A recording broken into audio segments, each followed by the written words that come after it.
कवि सम्मेलन और मुशायरे की लेटेस्ट वीडियो देखने के लिए आप नमोकार चैनल को सब्सक्राइब जरूर कीजिए और वीडियो को सबसे पहले देखने के लिए बेल आइकन पर क्लिक करना ना भूलें। मैं बिना किसी भूमिका के उस हरियाणवी लहजे के बहुत शानदार व्यक्तित्व को आपके बीच में बुलाता हूं, जिनके नाम में ही हास्य है, व्यंग है, एक सोच है। दादा यूसुफ भारद्वाज, एक ऐसा व्यक्ति साहब जिसकी हाजिर जवाबी का कोई जवाब नहीं। मेरे साथ नई दिल्ली रेलवे स्टेशन पे खड़े थे, वहां पे एक अखबार बेचने वाले से कहने लगे, बोले अखबार दे दो। तो उसने पूछा कौन सा, इंग्लिश का, हिंदी का? बोला कोई सही दे दे, मैंने तो रोटी लपेटनी है।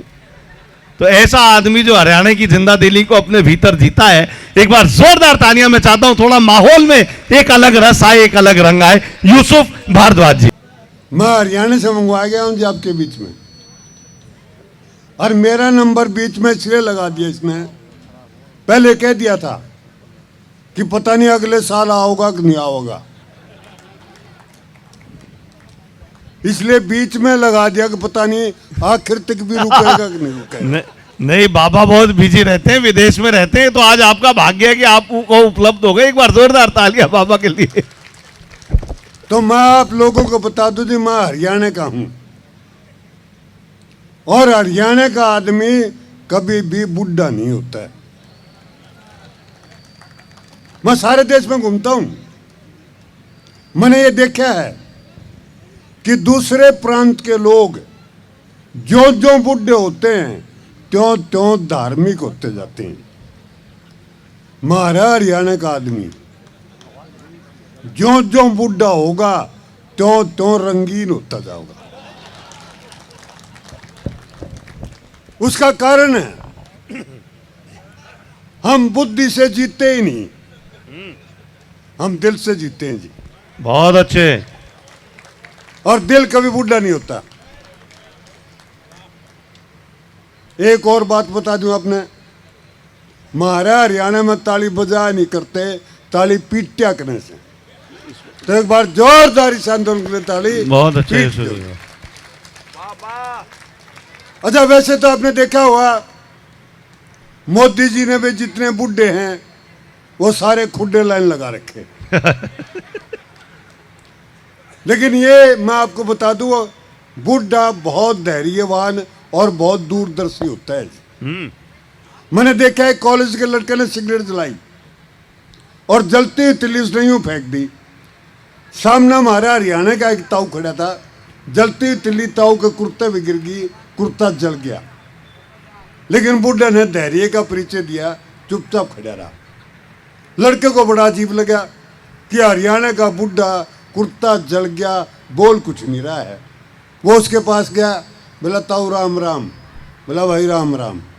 बोला ताऊ बहुत अच्छे आदमी हो, कौन से गांव के हो? मैं बोला क्यों, गांव ने भी जड़ावेगा।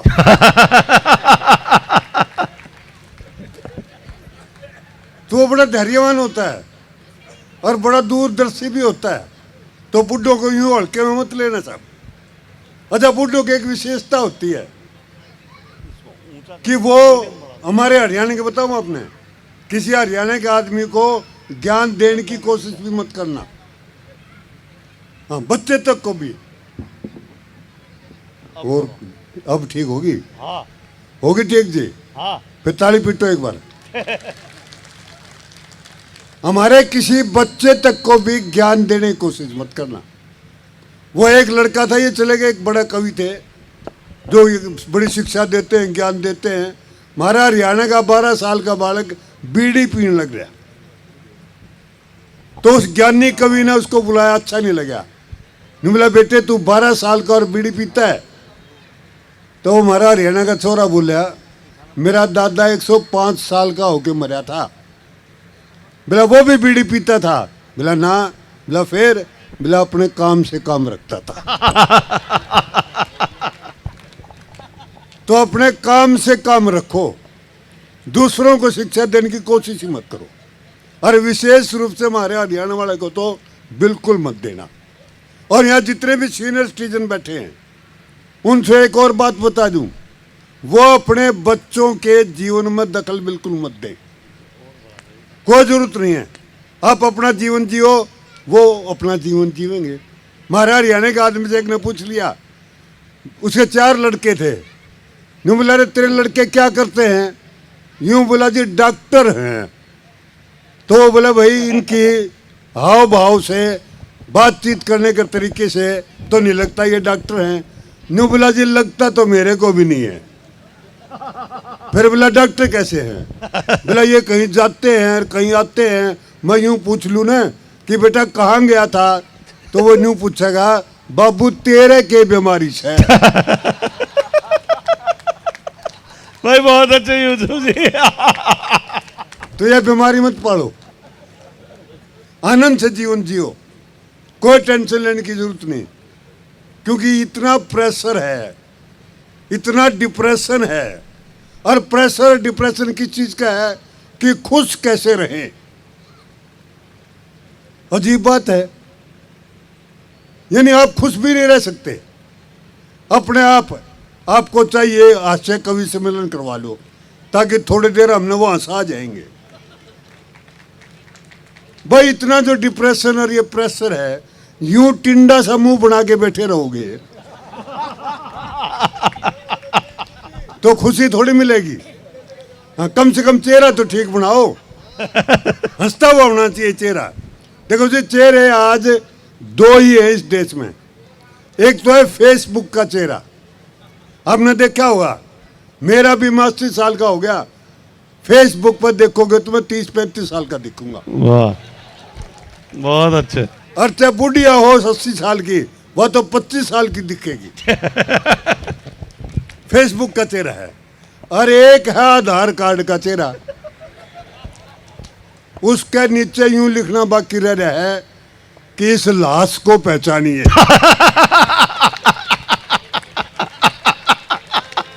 भाई बहुत अच्छा यूसुफ जी, वाह। और ये तो मैंने बहुत सारे दिखे हैं, डेटा भी लीक हो रहे हैं, मुंह लटके पड़े हैं। तो वह जब तक मैं खड़ा हूं, कोई भी अपना आधार कार्ड जैसा चेहरा नहीं बना होगा। बहुत अच्छे भाई, वाह। सबके चेहरे फेसबुक जैसे होने चाहिए। क्योंकि मैं कहा करता हूं कि हर दर्द का इलाज नहीं है दवाखाने में, हर दर्द का इलाज नहीं है दवाखाने में। कुछ दर्द तो ठीक हो जाते हैं केवल मुस्कुराने में। मुस्कुराते रहो, हंसते रहो, जब तक आपको यमदूत का भैंसा ढूंढ न ले। हाँ, वो यही घूमता रहे। जो मुस्कुराएगा उसका कुछ नहीं बिगड़ेगा। जो पहले मरना होगा उसे उठा के लेके जाओगा वो। तो आराम से। अब दिक्कत ये है जी, हमने एंजॉय करना छोड़ दिया, जीवन का मजा लेना छोड़ दिया। जीवन को एंजॉय करो, एंजियोग्राफी नहीं करवानी पड़ेगी। वाह। और नहीं तो सर्तियां करवानी पड़ेगी साहब। आनंद लो, क्योंकि जिंदगी में उदासियों के कारण तो बहुत है, लेकिन बिना कारण के खुश रहना, इसका मजा ही कुछ और है। वाह, बहुत बिना अच्छे कारण के यूसुफ जी, खुश वाह। रहना सीखो। वो नहीं सीखना मेरे टेंशन में, तो कोई जरूरत नहीं है। वो टेंशन किस चीज की है? वो है जी, बुद्धि देती है टेंशन। हम, जैसे मैंने आपको पहले बता दिया, हरियाणा का हूं, बुद्धि का इस्तेमाल कम से कम करते हैं। हम नहीं करते ज्यादा बुद्धि का इस्तेमाल, क्योंकि बुद्धिजीवी की एक समस्या होती है, वो जहां दिल लगाना होता है ना, वो सारा दिमाग लगा देगा वहां। और जहां दिमाग लगा वहीं टेंशन पैदा हुई। हम नहीं करते जी। मैं बताऊँ, कोई ज्यादा ग्रंथ याद करने से, हाँ एक और बात बता करूं मैं, कि ज्यादा ग्रंथ पढ़ने की जरूरत नहीं, दिमाग में ग्रंथियां हो जाएंगी। इसलिए आराम से जियो, कम बुद्धि से जियो। उदाहरण दूंगा 2-4। हमारे हरियाणा के 2 आदमी खड़े थे, एक अंग्रेज आ गया, अंग्रेज ने उससे रास्ता पूछ लिया अंग्रेजी में। अब उनको अंग्रेजी आती थी तो वो चुपचाप खड़े रहे। फिर उन्होंने फ्रेंच में पूछा, अब जिसको अंग्रेजी नहीं आती वो फ्रेंच के जाने। फिर उन्होंने रशियन में पूछा, फिर उन्होंने जर्मन में पूछा, 4 भाषाओं में रास्ता पूछा जी। उनको एक भी नहीं आती थी, अंग्रेज चले गया। तो एक बोला दूसरे से, भाई बोला एक बात बताऊं, हर आदमी को कोई न कोई एक विदेशी भाषा सीखनी चाहिए, वक्त पर काम आ जाती है। दूसरा बोला, उस साले ने 4 सीख रखी थी।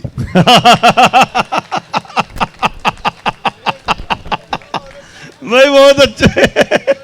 आई बिला साले के कोई सी काम। तो ये ज्यादा ग्रंथ पढ़ के ज्यादा वो ज्ञान लेके कोई फायदा नहीं है। कोई जीवन सुखी होने वाली बात नहीं है साहब, वास्तविकता है।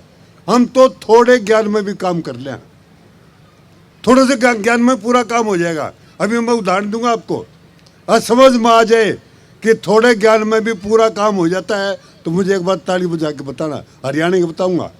वो अंग्रेज आगे चले गया, आगे उसने फिर किसी एक हरियाणा वाले से रास्ता पूछा। अब उस हरियाणा वाले ने यूं भी नहीं पता कि साला रास्ता पूछ रहा है, लेकिन उसका जवाब दिया उसने थोड़े ज्ञान का। न्यू बोला go straight then ask again. अगर इसमें काम चल गया हो तो एक बार पूरा भाई बहुत अच्छे यूसुफ जी, वाह। तो थोड़े ज्ञान में भी काम चल सकता है, चलाना चाहिए। अच्छा, वो बिल गेट्स को एक आदमी की जरूरत थी जी, 1000 आदमी इंटरव्यू देने चला गया। और वो 1000 का कैसे इंटरव्यू ले? उसने वो जनरल सा सवाल कर दिया कि जो इंग्लिश, फ्रेंच, जर्मन, रशियन 4 भाषाएं जानता है वो खड़ा रहे, बाकी चले जाए। सारे चले गए जी, 50 रह गए। अब 50 में से भी एक लेना है। उन्हें फिर कहा कि इन 4 भाषाओं के साथ जो जापानीज जानता है वो खड़ा रहे, बाकी चले जाए। सारे चले गए जी, 2 रह गए। तो एक ने दूसरे से पूछा, बोला रे तू कहाँ का है? न्यू बोला हरियाणा का। बोला तेरे को जापानीज आती है? बोला मन ने तो वो 4 भी नहीं आती जो साले ने पहले पूछी थी। फिर बोले तू खड़ा क्यों है? न्यू बोला तेरा यार का कॉन्फिडेंस दे। भाई बहुत अच्छे बाबा। तो कॉन्फिडेंस से जियो, पॉजिटिव थिंकिंग रखो, जीवन में सुख ही सुख है। ग्रंथों की जरूरत नहीं है। बुद्धिजीवी हमेशा परेशान रहता है। आजकल तो ये सब कुछ लीक हो रहा है, पेपर भी लीक हो गए, पता नहीं के लीक हो रहा है। एक बुद्धिजीवी बर्फ का टुकड़ा ले खड़ा यूं, अब बर्फ का टुकड़ा तो टपक रहा था पानी उसके अंदर, बड़ी टेंशन में। मैंने से पूछ लिया भाई साहब किस चीज की टेंशन है? न्यू बोला यार साला समझ में नहीं आ रहा ये लीक कहां से कर रहा है। तो बताइए, इन छोटी छोटी बातों में टेंशन ले बैठे हैं। सारे उल्टे काम करेंगे जी, सारे उल्टे। एक बुद्धिजीवी जा रहा था, एक पत्थर पड़ा था, पत्थर के ऊपर लिखा था मुझे पलटोगे तो कुछ बन जाओगे। अच्छा, ये बुद्धिजीवी बनने की बहुत करते हैं कि कुछ बन जाए। वो बुद्धिजीवी लिपट गया पत्थर का, गुत्थम गुत्था, कपड़े खराब कर लिए, पसीना में पसीना, पत्थर पलट दिया। पीछे लिखा था बन गया ना बेवकूफ है। हरियाणा का आदमी ऐसा काम नहीं करता जी। भाई बहुत अच्छे बाबा, वाह। हरियाणा का आदमी ऐसा काम नहीं करता। एक और देखो हम टेंशन कहां से लेते हैं। एक आदमी घर से बाहर निकला, किसी शरारती बच्चे ने दीवार पर लिख रखा था इसको पढ़ने वाला गधा है। अब भाई ने पढ़ लिया, होगी टेंशन, मुफ्त में गधा बन गया। अच्छा नहीं लगा, रुमाल लाया, वो लाइन मिटाई, फिर चौक लाया, फिर उसके ऊपर लिखा इसको लिखने वाला गधा है। बाद में पता चला दोनों तरफ वो ही था। तो हम ये काम नहीं करते जी, हरियाणा के नहीं करते, बिल्कुल भी, बिल्कुल नहीं करते ऐसी टेंशन का काम कोई भी। छोटी छोटी बताऊंगा आपने। मैं एक दिन वहां चला गया कनाट प्रेस, मैं एक तोते वाला तोता बेच रहा था। बता रहा था बाएं पैर उठाओगे राधे श्याम बोलता है, दाएं पैर उठाओगे सीताराम बोलता है। एक बुद्धिजीवी खड़ा था, उसने सोचा क्योंकि ये उल्टे काम सोचते हैं, उसने सोचा तोते की दोनों टांग उठा के दो क्या बोलेगा। जब ने तोते की दोनों टांग उठाई, तोता बोला उल्लू के पट्टे गिराएगा क्या। बहुत अच्छा। हरियाणा का नहीं करता जी ये काम। अच्छा, उससे एक और बड़ा खड़ा था, उसने तोते वाले से पूछ लिया कि ले तोते वाले तोता बेचेगा? वो बोला जी बेच दूंगा। कि कितने का? कि 50,000 का। बोला साढ़े तोता 50,000 का? बोला इसके अंदर क्वालिटी है। बोला वो तो मैंने देख ली, और क्या है? बोला ये अंग्रेजी बोलना जानता है, ये हिंदी बोलना जानता है, और सबसे बड़ी क्वालिटी ये है कि ये हरियाणवी बोलना जानता है। उसने टेस्ट लिया जी, पूछा parrot what is your name? उसने बड़े अदब से बताया कि सर माय नेम इज मिट्ठू। अंग्रेजी तो आती है। फिर हिंदी में पूछा, तोता जी आपका नाम क्या है? वो बोला, श्रीमान जी मेरा नाम मिट्ठू है। फिर उन्होंने हरियाणी में पूछा, बोला, अरे तोते तेरा क्या नाम से है? नहीं, बोला, तेरी माँ का कसम।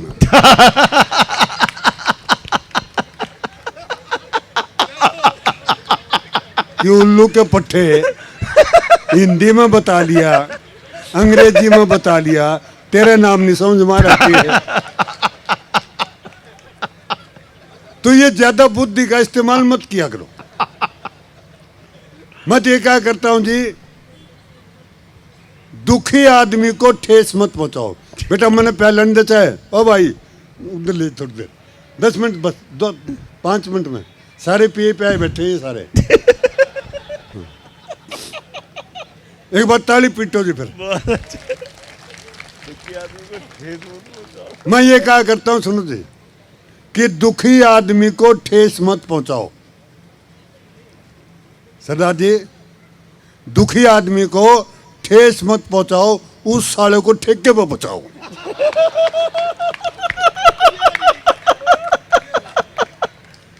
जब मैंने ये कहा तो ये भाई ने कह दिया, बोले यूसुफ जी दारू पीने से किसी समस्या का हल होता है? मैं कहा, बस दूध पीने से कौन सी समस्या का हल होगा? मानो तो मौज है, वरना समस्या तो रोज है। मानो तो मौज है, वरना समस्या तो रोज है, हर पल है और हर समस्या का हल है। शर्त यह है कि समस्या दूसरे की होनी चाहिए, अपनी समस्या का हल नहीं है साहब। और जिंदगी में समस्याओं का आना ये पार्ट ऑफ लाइफ है। समस्याओं से मत डरो, जिंदगी में समस्याओं का आना ये पार्ट ऑफ लाइफ है, और समस्याओं से हंसकर गुजर जाना ये आर्ट ऑफ लाइफ है। बहुत अच्छे, बहुत अच्छे। तो ये आर्ट ऑफ लाइफ करो साहब, खुश रहने की कोशिश करो। कोशिश तो कर सकते हो, नहीं जी? कोशिश जी। करो। उसका ये ऐलान कि मैं मजे में, उसका ये ऐलान कि वो मजे में है, या तो वो फकीर है या फिर वो नशे में। वाह। और यूसुफ जी, नशा होना चाहिए, यूसुफ जी, नशा जीवन का। मैं ये कहता हूं, जीवन जियो, उसको समझने की कोशिश मत करो। जीवन को बुद्धि मत लगाओ बिना मतलब की। हाँ जी बोल। और मजे की बात है कि ये प्रॉपर शेर भाई पवन का है और पवन यहाँ पे विराजमान है। क्या बढ़िया बात है इसका पवन जी का जी। ये पवन का था भाई।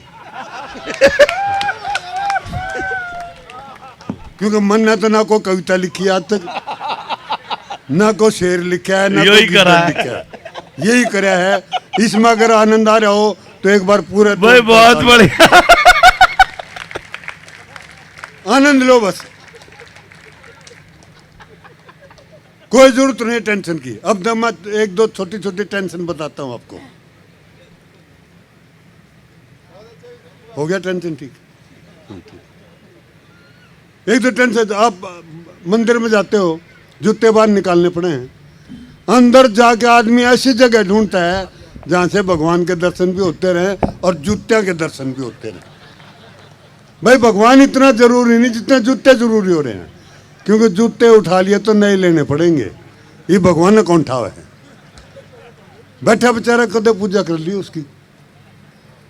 अच्छा, हम इस टेंशन नहीं लेते, हमें टेंशन रिलीज करनी आती है। मैंने एक हरियाणा के छोरे से पूछ लिया, बच्चे से, माँ बेटे तेरे को टेंशन हो तो क्या करता है? यूं बोला जी मंदिर में चला जाता हूँ। मगर मेडिटेशन के लिए? बोला ना जी, और बोला वहाँ जिन लोगों के जूते पड़े होते हैं ना बाहर, उन सारा ने मिक्स करती हूँ, और जब वो अंदर से आते हैं उन्हें जूते मिलते नहीं, साले बोला सारे टेंशन में आ जाते हैं। मेरी टेंशन रिलीज हो जाती है। तो टेंशन को रिलीज करना सीखो, आनंद मौज मस्ती से जीना सीखो। आप अपना, आपका जीवन है, इसको स्वयं आप संभाल सकते हैं साहब। अंत में एक छोटी सी कविता, क्यों टाइम नहीं है जी। मेरा नाम यूसुफ भारद्वाज है जी। जहाँ भी जाता हूँ लोग पूछते हैं कि ये यूसुफ भारद्वाज ये क्या नाम होया? मगर नाम मेरा है, तेरे क्यों टेंशन हो रही है? हाँ, मैं एक नाम की याद है कि मेरे हमारे हरियाणा का एक राम सिंह नाम का आदमी इंग्लैंड चला गया जी। अब वहाँ जिस दिन धूप निकलती है तो वो समुद्र के किनारे पर जाके लेट जाते हैं। तो हमारा राम सिंह भी लेट गया। थोड़ी सी अंग्रेजी उसने सीख रखी थी, I am Ram Singh, yes no. तो एक अंग्रेज आया, उसने उसकी तरफ स्माइल पास किया और वो बड़े सोशल होते हैं और पूछा, well are you relaxing? Ram Singh बोला, no no I am Ram Singh. अंग्रेज आगे निकल गया। एक और आया, उसने भी वही सवाल पूछा, राम सिंह ने वही जवाब दिया। एक लेडी आई बड़ी सुंदर सी, स्माइल पास किया और पूछा, well are you relaxing? Ram Singh ने सोचा ये साले यहाँ टिकट नहीं देंगे, तू कहीं एकांत में चल। वो एकांत में गया तो वहाँ एक अंग्रेज लेटा हुआ था। अब राम सिंह ने उससे पूछ लिया कि वेल आर यू रिलैक्सिंग? वो अंग्रेज बोला, yes yes I am relaxing. बोला साले तू यहाँ पड़ा है, लोग तो नवा ढूंढ रहे हैं। बोला वाह, बहुत अच्छे। तो कोई जरूरत नहीं जी टेंशन लेने की, आनंद मौज मस्ती से जियो। एक नाम की कविता सुना करता हूँ मैं, उससे ये सिद्ध करता हूँ कि धर्म सब एक जैसे हैं। मैं ये कहा करता हूँ, ना आस्तिक बन न नास्तिक बन, अगर बनना है तो केवल वास्तविक बन। लेकिन या तो हम आस्तिक बनेंगे या नास्तिक बनेंगे, वास्तविक बनने की कोशिश नहीं करते हैं। ज़्यादा धर्म की टेंशन मत लो, धर्म भी एक टेंशन है, बिना मतलब की टेंशन है जी। हमारे एक गांव में एक विधवा थी, उसके 5 लड़के थे। एक पूजा पाठी हो गया, 4-5 महीने के बाद वह माँ मर गई। उन 4वां ने वो 5वां पीटा जो पूजा पाठी था। बोले साढ़े तने माँ मरवा दी। बोले मैंने कैसे मरवाई? अब बोला तू पूजा पाठ नहीं करता तो भगवान ने क्या पता चला था हम कहाँ रहते हैं। बजा बजा ढोलक कर कर कीर्तन अपने भूपन एड्रेस देते हैं। बस दूर रहो, भगवान से भी दूर रहो, और याद करने की भी जरूरत नहीं, ज्यादा याद मत करो, क्योंकि उसने जिस दिन याद कर लिया ना, उस दिन पीछा छुटाना मुश्किल हो जाएगा। तो आराम से जीना जियो, आनंद से जियो, पॉजिटिव थिंकिंग रखो, कोई जरूरत नहीं किसी के जीवन में दखल देने की, अपना जीवन बनाओ बस। तो अंत में एक नाम की कविता जिससे मैं सिद्ध करता हूँ कि सारे धर्म एक जैसे। कि हमारे गांव में एक आदमी रहता था छेदी लाल, नाम में था छेद, इस बात का था उसको बड़ा मलाल, इसलिए वो बदलवाना चाहता था अपना नाम, हिंदू धर्म से स्वीकार कर लिया धर्म इस्लाम। अब मौलवी जी ने उसका नाम रख दिया सुराख अली। बहुत अच्छे। छेदी लाल के छेद की खोल दी और भी गली। अब छेदी लाल को नया नाम नहीं आया पसंद, गुरुद्वारे में पहुंच गया, क्रान सुराख ने बंद। अब भाई ज्ञानी जी ने उसका नाम रख दिया मोरी सिंह। छेद ते सुराख होया, सुराख ते होगा मोरी। छेदी लाल बड़ा पछताया करके धर्म की चोरी। मोरी सिंह बन के छेदी लटक गया अधर में, फिर नया नाम रखवान चला गया गिरजा घर में। अब पादरी जी ने उसका नाम रख दिया माइकल होल। बहुत अच्छे। छेदी लाल का छेद और भी दिया खोल। सभी धर्मों में घूम के छेदी बड़ा हुआ उदास, अंत में फिर पहुंच गया पंडित जी के पास। पंडित जी बोले, छेदी तने सारे धर्मों के अपने नाम में करवा लिए छेद, क्या पाया किसी धर्म में कोई भेद? कि छेदी तने सारे धर्मों के अपने नाम में करवा लिए छेद, क्या पाया किसी धर्म में कोई भेद? सारे धर्मों के छेद करवा के तने अपना नाम कर लिया बर्बाद। अभी हिंदू होना चाहता है तो तेरा नाम होगा चलनी प्रसाद। बहुत अच्छे। पर इस प्रक्रिया में छेदी को प्राप्त हुआ है ज्ञान कि हिंदू मुस्लिम सिख ईसाई सब है एक समान। हिंदू बहुत मुस्लिम, सिख, अच्छे। ईसाई सब है। कवि सम्मेलन और मुशायरे की लेटेस्ट वीडियो देखने के लिए आप नमोकार चैनल को सब्सक्राइब जरूर कीजिए और वीडियो को सबसे पहले देखने के लिए बेल आइकन पर क्लिक करना ना भूलें।